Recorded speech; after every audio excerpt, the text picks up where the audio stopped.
بسم اللہ الرحمن الرحیم والصلاة والسلام علی رسولہ الکریم وعلی آلہ وصحبہ اجمعین اما بعد۔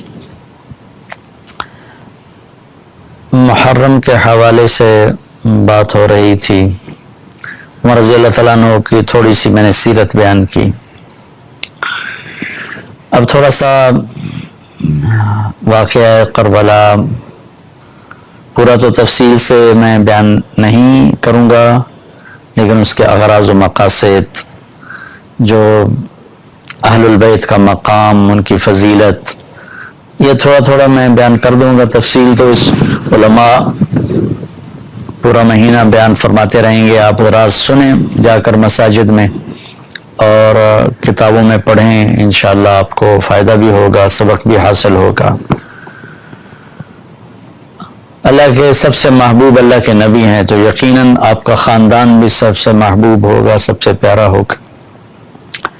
آپ نے فرمایا اللہ تعالیٰ نے ساری آدم کی نسل میں سے عربوں کو پسند کیا، پھر سارے عرب کی نسل میں سے اللہ تعالیٰ نے ایک عرب سردار ہے مضر، ان کو پسند کیا، پھر مضر کی نسل میں سے الگ کر کے اللہ تعالیٰ نے قریش کو پسند کیا، پھر قریش کی نسل میں سے اللہ تعالیٰ نے حضرت ہاشم کو پسند کیا جو آپ کے پردادا ہیں۔ تو اس طرح اللہ تعالیٰ چھانٹی کرتے آئے، آدم کی ساری نسل اس میں سے عرب الگ، پھر عربوں کی چھانٹی اس میں سے مضر الگ، پھر مضر کو چھانٹ کر اس میں سے قریش الگ، پھر قریش کو چھانٹ کر اس میں سے ہاشم الگ، پھر فرمایا کہ اللہ تعالیٰ کے نبی نے ہاشم کی نسل کو دیکھا اور اس میں سے اللہ تعالیٰ نے میرا انتخاب کیا۔ تو اہل البیت یعنی میرے نبی کا گھرانہ، ان کی فضیلت کے لیے میرے پاس نہ الفاظ ہیں، نہ کلمات ہیں، نہ تعبیرات ہیں، لیکن ایک چھوٹی سی بات آپ کے سامنے پیش کرتا ہوں کہ جو درود ہمیں نماز میں ہمارے نبی نے سکھایا کہ نماز میں اس طرح درود پڑھو، اللہم صلی علی محمد وعلی آل محمد کما صلیت علی ابراہیم وعلی آل ابراہیم انک حمید مجید، اللہم بارک علی محمد وعلی آل محمد کما بارکت علی ابراہیم وعلی آل ابراہیم انک حمید مجید۔ اللہم صلی علی محمد علی وعلی آل محمد، پھر علی دو دفعہ آیا، اللہم صلی علی محمد پھر وعلی آل محمد، یعنی دو دفعہ الگ الگ ذکر فرما کے اللہ کے نبی نے ہمیں یہ سکھایا کہ میرے اوپر مستقل درود پڑھو، میری اولاد پر الگ مستقل درود پڑھو۔ اس کے ذیل میں نہیں فرمایا علی محمد وعلی آل محمد، میرے اوپر برکت کی دعا مستقل مانگو اور میری اولاد کے لیے مستقل مانگو، اللہم بارک علی محمد وعلی آل محمد۔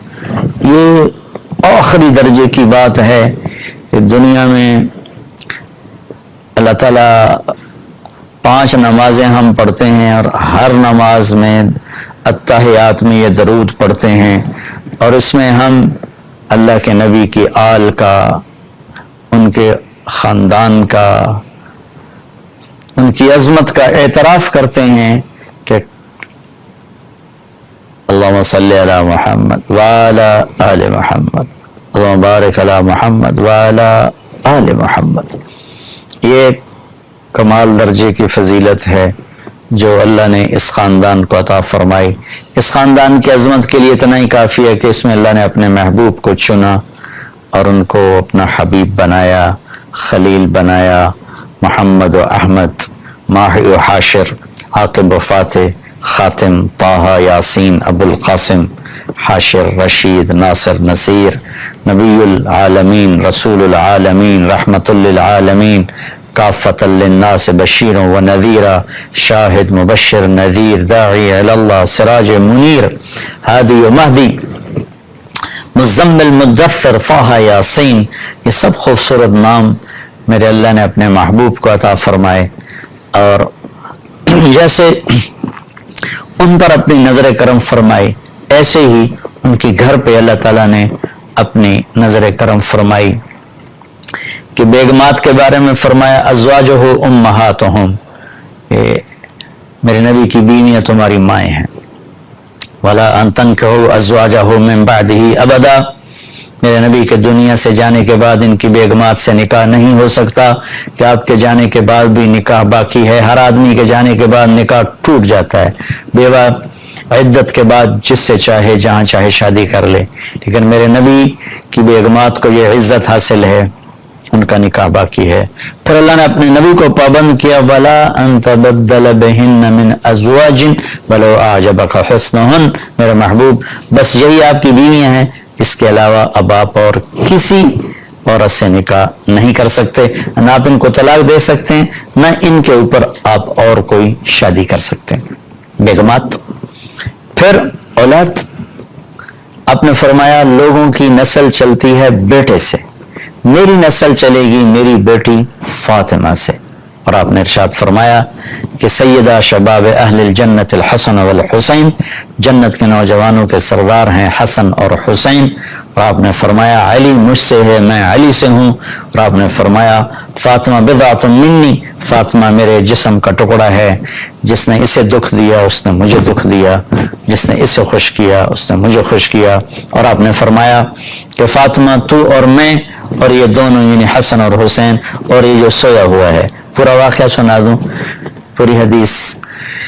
اللہ کے نبی حضرت فاطمہ کے گھر میں تھے، بچے سوئے تھے، علی بھی سوئے تھے، حضرت حسن کی آنکھ کھلی، کہا ماں جی پانی پینا ہے، تو فاطمہ رضی اللہ تعالیٰ نے اٹھی پانی کے لیے، تو آپ نے فرمایا بیٹھ جا، آپ نے گلاس اٹھایا، سامنے گھڑے میں پانی تھا وہ نہیں لیا، باہر نکلے، صحن میں حضرت علی کی بکری کھڑی تھی ایک بہت کمزور جس میں دودھ کا قطرہ نہیں تھا، آپ نے ایسے تھنوں کو ہاتھ لگایا، وہ پورے بھر گئے دودھ سے، آپ نے تازہ دودھ نکال کے گلاس بھر کے اندر آئے، تو حسین بھی جاگ گئے تھے، تو حضرت حسن سے آگے بڑھ آئے آگے لپک کے لینے لگے، تو آپ نے فرمایا تو پیچھے ہٹ جا۔ اس فاطمہ نے عرض کی یا رسول اللہ کیا آپ کو حسن سے زیادہ پیار ہے؟ فرمایا نہیں مجھے تو دونوں سے پیار ہے، لیکن حسن نے پہلے مانگا اس کو پہلے دوں گا، تو پہلے ان کو پلایا پھر حسن کو پلایا، پھر آپ نے فرمایا کہ فاطمہ تو اور میں اور یہ دونوں، اس سارے قصے میں حضرت علی کی آنکھ نہیں کھلی، وہ سوئے رہے، تو فرمایا فاطمہ تو اور میں یہ دونوں یعنی حسن حسین اور یہ جو سویا ہوا ہے، ہم قیامت کے دن پانچوں اکٹھے ہوں گے، اور آپ نے فرمایا کہ میرے اہل بیت سے محبت کرنا، مجھ سے محبت کرنا ہے، اور میرے اہل بیت سے بغض رکھنا، وہ مجھ سے بغض رکھنا ہے، اور آپ نے فرمایا قیامت کے دن سارے رشتے ٹوٹ جائیں گے لیکن میرا رشتہ میرے خاندان کے ساتھ باقی رہے گا اور میں ان کی سفارش ضرور کروں گا، اور آپ نے فرمایا کہ میرے اہل بیت کے بارے میں میرا خیال رکھنا، میرے اہل بیت کے بارے میں میرا خیال رکھنا۔ اور شیخ الاسلام ابن تیمیہ رحمۃ اللہ علیہ کا میں ارشاد پڑھ کے سناتا ہوں کہ انہوں نے فرمایا کہ اہل السنت والجماعت کے اصول میں سے ہے اپنے دلوں کو، زبانوں کو اصحاب رسول کے بارے میں صاف رکھنا، پاک رکھنا، اور اہل بیت سے محبت کرنا اور ان سے دوستی رکھنا، اور اللہ کے نبی کی وصیت کا ان کے بارے میں خیال کرنا، کیونکہ اللہ کے نبی نے فرمایا تھا غدیر خم میں کہ میں تمہیں اپنے اہل بیت کے بارے میں اللہ تعالیٰ کا واسطہ دیتا ہوں، تم ان کے ساتھ اچھا سلوک فرمانا۔ یہ ابن تیمیہ رحمۃ اللہ علیہ کی عبارت ہے، اس میں مسلم کی روایت انہوں نے نقل کی۔ آگے عقیدہ طحاویہ جو اہل سنت والجماعت کا عقیدہ ہے اس کی عبارت ہے نبغض من یبغضہم، جو اہل بیت سے بغض رکھتا ہے ہم اس سے بغض رکھتے ہیں، اور جو ان کو اچھے نام سے یاد نہیں کرتا ہم اس سے بھی بغض رکھتے ہیں، اور ہم ان کو یاد کرتے ہیں اچھے نام کے ساتھ، اچھی یادوں کے ساتھ، ان سے محبت دین اور ایمان ہے اور احسان ہے، اور ان سے بغض کفر ہے، نفاق ہے، نافرمانی ہے۔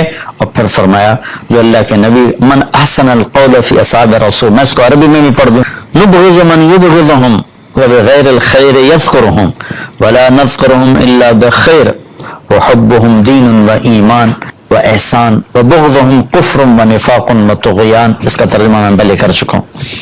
پھر آگے فرمایا من احسن القول فی اصحاب رسول اللہ، جس نے اصحاب رسول کے بارے میں اچھا بول بولا، وازواجہ الطاہرات، اور آپ کی پاکیزہ بیگمات کے بارے میں صحیح بول بولا.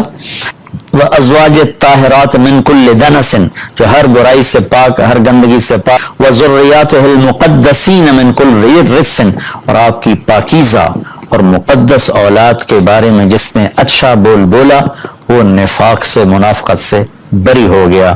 یہ امت مسلمہ کا عقیدہ ہے. اور یہ میرے سامنے صحیح روایات ہیں کہ میں تمہیں اہل بیت کے بارے میں اللہ کا واسطہ دیتا ہوں. مسلم کی روایت ہے کہ ان کا خیال رکھنا. اور پھر آپ نے فرمایا کہ علی تو مجھ سے ہے، میں تجھ سے ہوں. پھر آپ نے فرمایا میرا یہ بیٹا حسن یہ سردار ہے، 2 مسلمان جماعتوں میں ان قریب یہ صلح کروائے گا. پھر آپ نے فرمایا کہ حسن اور حسین جنت کے نوجوانوں کے سردار ہیں اور یہ اللہ کے محبوب کے خاندان کو نمایاں کرتی ہیں، بڑا کرتی ہیں. اور آپ نے فرمایا یا اللہ میں حسن حسین سے پیار کرتا ہوں، تو بھی ان سے پیار فرما. اور یا اللہ جو ان سے پیار کریں ان سے بھی پیار فرما، اور جو ان سے بغض رکھیں ان سے بغض رکھ، جو ان سے پیار کریں ان سے پیار کر. اہل بیت سے محبت نہ کرنا یہ نفاق ہے، منافقت ہے، کفر ہے. اہل بیت سے پیار کرنا ایمان ہے، ایمان کا کمال ہے، ایمان کا کمال ہے. جس گھر میں اللہ نے اپنے حبیب کو پیدا کیا، جس نبی کی گود میں ان کی اولاد پروان چڑھی، اگر ہم ان سے بغض رکھیں گے تو ہمارا ایمان کہاں چلا گیا؟ نہ ایمان ہے نہ ایمان رہے گا. ان کی محبت ہی اصل ایمان ہے، ان کی محبت ہی اصل ایمان ہے. ایک روایت یاد ہے کہ میرے نبی نے فرمایا جس نے میری اولاد میں سے کسی کے ساتھ اچھا سلوک کیا اور میری اولاد کا کوئی فرد اس احسان کا بدلہ نہ دے سکا غربت کی وجہ سے یا کسی اور وجہ سے، تو قیامت کے دن میں اس کی طرف سے اپنے اس امتی کو اس احسان کا بدلہ دوں گا جو میری اولاد میں نہ دے سکا. اس پر میں ایک واقعہ سنا دیتا ہوں. یہ ابن جوزی رحمۃ اللہ علیہ جیسے محدث نے اس واقعے کو نقل کیا ہے اپنی کتاب البر والصلہ میں کہ ہرات میں ایک سادات فیملی تھی. وہ خاتون جوانی میں بیوہ ہو گئیں، بچیاں تھیں، تنگ دستی آئی تو انہوں نے سمرقند کی طرف ہجرت فرما لی. رزق کی معاش کی تلاش میں وہاں پہنچی تو پوچھا کوئی یہاں سردار، کوئی سخی. چونکہ نووارد تھی تو لوگوں نے بتایا کہ ایک تو یہاں مسلمان بڑا سردار ہے اور پورے علاقے کا رئیس ہے، اور ایک یہاں آگ کا پجاری آتش پرست ہے، وہ بھی بڑا رئیس، بڑا سخی مالدار ہے.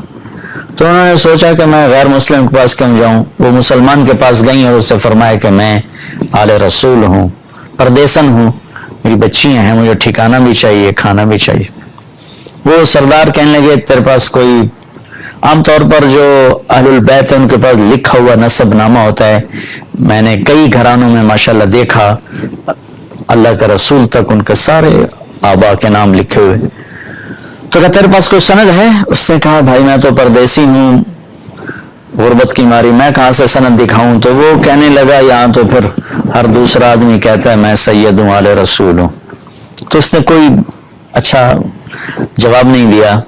تو وہ وہاں سے آئیں اور اس آتش پرست کے پاس گئیں، وہ جو آگ کا پجاری تھا، اور اپنا تعارف کروایا. اس نے فوراً اپنی بیگم کو ساتھ بھیجا اور کہا کہ جاؤ ان کی بچیوں کو لے کر آؤ. جاؤ انہوں نے کہیں ٹھہرایا ہوا تھا، ان کو لے کر آئے. سرد رات تھی، ان کو کھانا کھلایا، سلا دیا. رات کو مسلمان سردار نے خواب دیکھا کہ اللہ تعالیٰ کے محبوب صلی اللہ علیہ وسلم جنت میں ایک خوبصورت سونے کا محل ہے، اس کے دروازے پر کھڑے ہیں. یہ عرض کرتا ہے یا رسول اللہ یہ محل کس کا ہے؟ تو آپ نے فرمایا یہ ایک مسلمان کا ہے. تو وہ کہنے لگے یا رسول اللہ مسلمان تو میں بھی ہوں. تو آپ نے فرمایا اپنے اسلام پر کوئی دلیل پیش کر، کوئی ثبوت پیش کر. تو وہ کانپ گئے. تو پھر اللہ کے نبی نے بہت غصے سے فرمایا کہ میرے گھر کی بچی تیرے دروازے پر چل کر آئی اور تو نے اس سے ثبوت مانگے کہ مجھے ثبوت دے، تو اہل بیت میں سے ہے، میری نظروں سے دور ہو چکا. ان کی آنکھ کھولی تو ان کی چیخ و پکار، وہ ننگے سر ننگے پاؤں باہر نکل کے شور مچایا کہ وہ جو پردیسن خاتون تھی کہاں گئی. کہا جی وہ تو وہ لے گیا، وہ آتش پرست آگ کا پجاری لے گیا، وہ بھاگے اور جا کے اس کا دوڑ دروازہ توڑا، وہ گھبرا کے باہر نکلا تو دیکھا تو وہ رئیس کہا کیا ہوا؟ کہا بھائی وہ جو تیرے پاس خاتون آئی ہیں بچیوں سمیت مجھے دے دو، وہ میرے مہمان ہیں۔ تو اس نے کہا حضور وہ میرے مہمان ہیں، آپ کے نہیں، میں آپ کو نہیں دے سکتا۔ وہ کہنے لگا مجھ سے 300 دینار لے لو۔ 300 دینار کوئی آج کا 60-70 لاکھ روپیہ بنتا ہے۔ کہ مجھ سے 300 دینار لے لو اور وہ خاتون بچیوں سمیت میرے مہمان بنا دو۔ تو وہ رونے لگا، کہا کہ میرے بھائی بن دیکھے کا سودا کیا تھا، اب تو دیکھ چکا ہوں، اب میں تمہیں کیسے واپس کروں؟ کہ میں نے بھی خواب دیکھا جنت کے دروازے پر اللہ کے نبی کھڑے ہوئے تھے، تجھے ڈانٹ پڑ رہی تھی، تجھے کہا جا رہا تھا دور ہو جا، اس کے بعد اللہ کے نبی میری طرف متوجہ ہوئے اور فرمایا تو نے میری بیٹی کو ٹھکانہ دیا، چل تو تیرا سارا گھر سب بخشے گئے، سب کے لیے جنت کا اللہ نے فیصلہ کر دیا۔ کہ میری آنکھ کھلی ہے، میں ایمان لا چکا ہوں، میرا سارا گھر کلمہ پڑھ چکا ہے، ہم سب مسلمان ہو چکے ہیں، ہم وہ دولت آپ کو کبھی واپس نہیں کریں گے۔ یہ اہل البیت ہیں، اور یہ کوئی 300-400 سال کے بعد کی نسل ہے، تو حسن حسین کا کیا مقام ہوگا، زین العابدین کا کیا مقام ہوگا، زینب کا کیا مقام ہوگا، فاطمہ کا کیا مقام ہوگا، علی کا کیا مقام ہوگا، عباس کا، جعفر کا، عقیل کا۔